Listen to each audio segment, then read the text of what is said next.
गणपती बाप्पाची गोष्ट महाराष्ट्रात खूप प्रसिद्ध आहे. गणपती म्हणजेच गणेश, हे भगवान शिव आणि पार्वतीचे पुत्र मानले जातात. त्यांचा जन्म कसं झालं याची ही कथा आहे.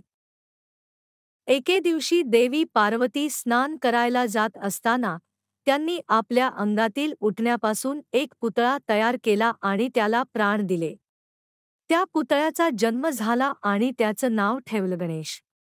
पार्वतीने त्याला दरवाजावर पहारा देण्याची आज्ञा दिली. तेवढ्यात भगवान शिव तेथे आले.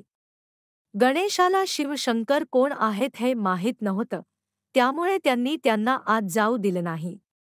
शिवशंकर खूप रागावले आणि गणेशाचं डोकं कापून टाकलं.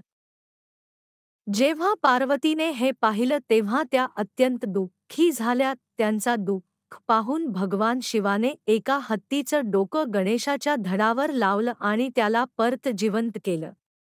तेव्हापासून गणपतीला हत्तीचं डोकं मिळालं आणि त्यांना गजानन असं नाव मिळालं. गणपती हा विद्या, बुद्धी आणि समृद्धीचा देव मानला जातो. गणेश चतुर्थीच्या वेळी त्यांची मोठ्या भक्तिभावाने पूजा केली जाते.